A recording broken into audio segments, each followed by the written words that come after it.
চশমা museum, a house of world class, জলট্যাক মোড়, বহরমপুর মডার্ন হোটেলের সামনে। হরিহরপাড়া থানার উত্তরপাড়া এসএসকে স্কুলে জল জমে তৈরি হয়েছে চরম সমস্যা।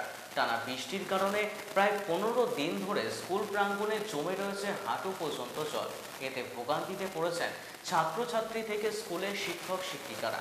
স্থানীয় অভিভাবকদের অভিযোগ, স্কুলে কোনো সঠিক জল নিকাশের ব্যবস্থা নেই। বারবার এলাকার মেম্বার, পঞ্চায়েত প্রধান ও ব্লক প্রশাসনকে জানিয়েও কোনো সমস্যার সমাধান হয়নি। স্কুলের শিক্ষক মোহাম্মদ আব্দুল ওয়াব জানিয়েছেন, 15 দিন ধরে এই সমস্যায় ভুগছি আমরা।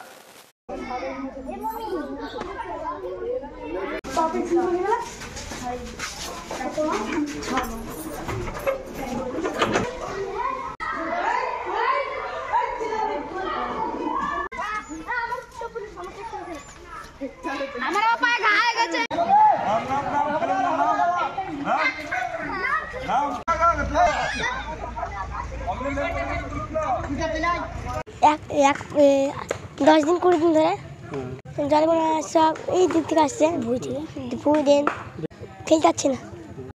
পিছলা চামড়া পড়ে যাচ্ছে, খেলাধুলা করতে পারছি না। যদি ছোট ছেলে পড়ে যায় তাহলে ডুবে যাবে, যে তার ভুই দেন থেকে পানি আসছে। ঘরে ভিতরে শুধু পরে দিয়ে বসে থাকছি হয়, কিন্তু এবার আবার প্রায় 10-15 দিন ধরে এরকম সমস্যা হয়েছে। পানি একটুকু নামেনি, দিনের পর দিন পানি বেড়েই যাচ্ছে। আমাদের সমস্যা হচ্ছে ছোট ছোট ছাত্র, তারা কখন জলের দিকে চলে আসবে অতটা টেক আপ করা যাচ্ছে না।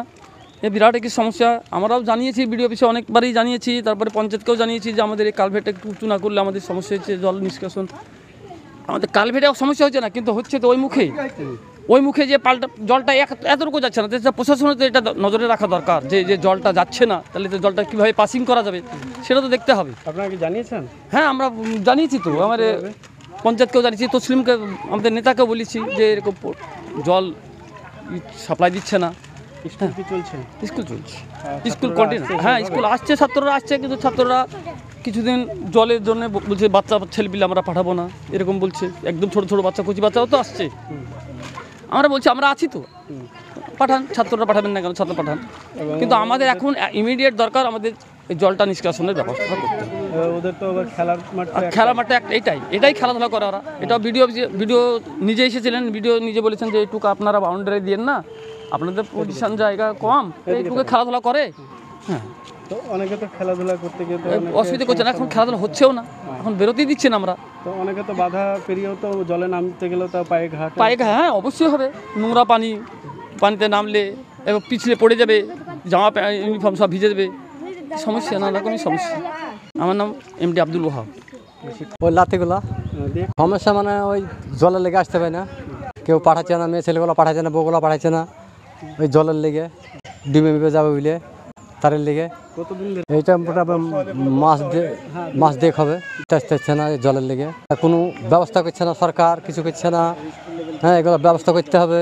হ্যাঁ, নোংরা জল তো সব, পানি তেলে ঘা হয়েছে আমার ছেলেপেলের, আর ছেলেপেলে পানি ঢেলে নিয়ে পড়ছে, ঘা হয়েছে সব। সরকারকে এইসব জিনিসগুলো কালভেট ফালভেট সব করতে হবে। ছাত্ররা দেখাশোনা মানে এইভাবেই থাকে, ছাত্ররা মাস্টাররা তো ঘরা ভরাই থাকে, আর ছাত্রগুলো এরকমভাবে থেকে যায়।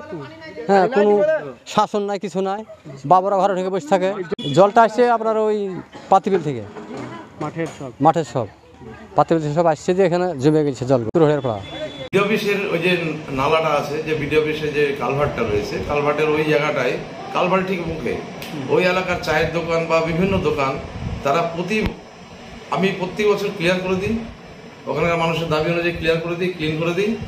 যেই বর্ষা পার হয়ে যায় মানুষ ভুলে যায়, আবার গিয়ে চায়ের কাপ, প্লাস্টিক, নোংরা আবর্জনা সমস্ত গিয়ে ওই মুখে ফেলে ওই নালাটাকে ভর্তি করে দেয়। আগে তো সরু হয়ে গেছে জায়গাটা, আবার ওই সব নোংরা যে আবর্জনা ফেলে ভর্তি করে দেয়। মানুষকে সচেতন করেছি, অনেকবার আমরা অভিযান করেছি, ওখানে গিয়ে মানুষকে বুঝিয়েছি, তা কোনো ফল হয়নি। তাহলে এখানে যদি স্থানীয় মানুষ যারা আছেন, ব্যবসায়ী বা সাধারণ মানুষ বসবাসকারী যারা আছেন, তারা যদি এইগুলো না দেখেন, সচেতন না হন, তারা নিজেরাই যদি নিজেদের কালভার্ট গিয়ে ওইভাবে ভর্তি করেন, তাহলে তো তার ফল আজকে ওই দস্তুরপাড়ার বিস্তীর্ণ এলাকা জলমগ্ন, স্কুলও জলমগ্ন। তাহলে মানুষকে আগেও সচেতন হতে হবে, এইটুকুই মানুষের কাছে আবেদন। এই স্থানীয় এলাকার মানুষকে সচেতন হতে হবে, ওই নালাটাকে সারা বছর পরিষ্কার রাখতে হবে।